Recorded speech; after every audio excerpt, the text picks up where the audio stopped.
What happens when we add the cost of cleaning parks, beaches, and other vacation spots? Here's one example. $100,000 to clean parks, beaches, and highway litter for only one vacation weekend in only one area.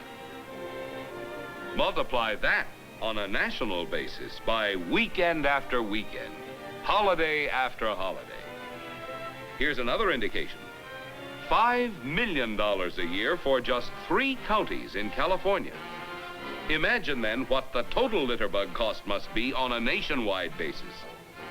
We are paying out millions upon millions of dollars to try and eliminate a situation which should not have occurred in the first place.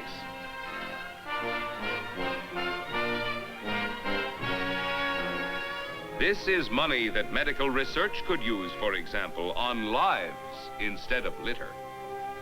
Our charities could use it too. And that money would build a lot of schools for our children. And on through a long list of other worthwhile activities. We are throwing away money, tax money, on trash, on rubbish, year in and year out. We are making a very expensive contribution, a senseless and needless contribution to public carelessness. And the public is you and I. We are paying and paying for unwanted trash. Law enforcement agencies do all they can, but they cannot be with us all the time. Now and then, however,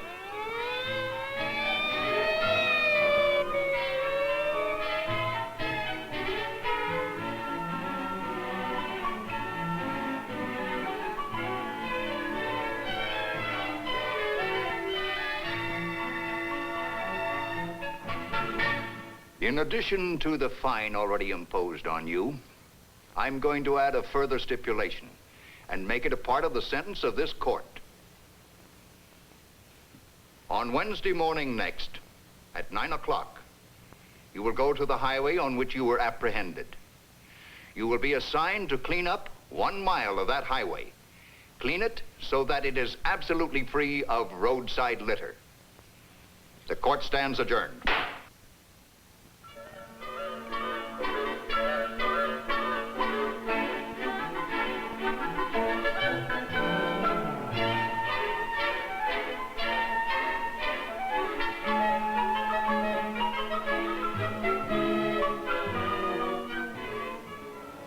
Yes, the law is one approach to the solution of the problem, one which is becoming increasingly effective in many states.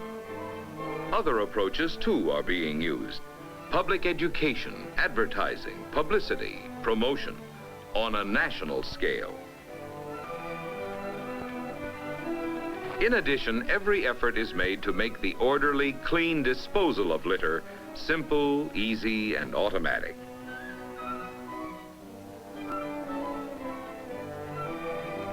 Obviously, though, the litter bug doesn't give up easily. What then is the answer? It is one which will be found when the motoring public corrects a bad habit which they have developed and are passing on to others, the bad habit of unconscious vandalism. To correct this, we must first change our basic attitude and realize that nearly all of us are litter bugs. Meet a litter bug in person, me. But I won't be again.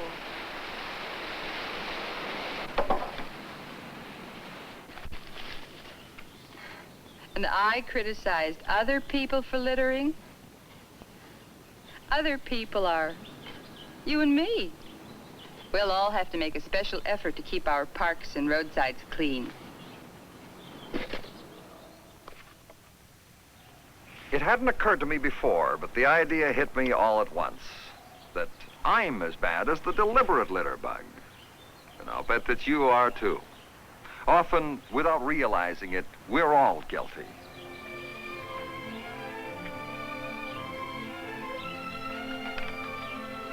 Only as we become aware of the part we ourselves play in creating the litter bug problem can we make our own contribution to its solution.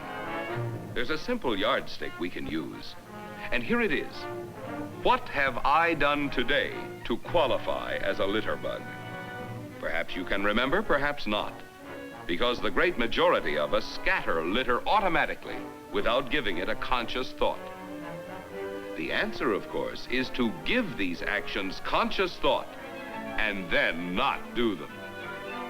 If we resolve to accept as a personal responsibility the elimination of our own share of littering, the ugly scourge that now exists on the face of America will disappear.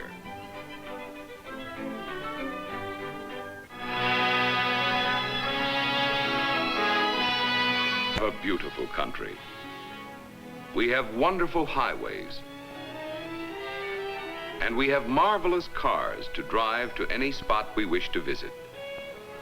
We also have a greatly expanded highway program in the making, one which will make even more enjoyable our avenues of travel. If, that is, we stop the nonsensical litter bug habit, and stop it now. Quietly, uncomplainingly, nature endures. In the litter bug problem, though, she needs our help. And we, you and I individually, are the only ones who can help, since we are responsible. Each and every one of us has a choice. We can allow this disgrace to continue and inevitably become worse. Or by ending it, we can restore to our country the grandeur of unspoiled beauty and regain for ourselves a priceless heritage, a heritage which all of us should regard as our privilege to preserve, not our right to squander.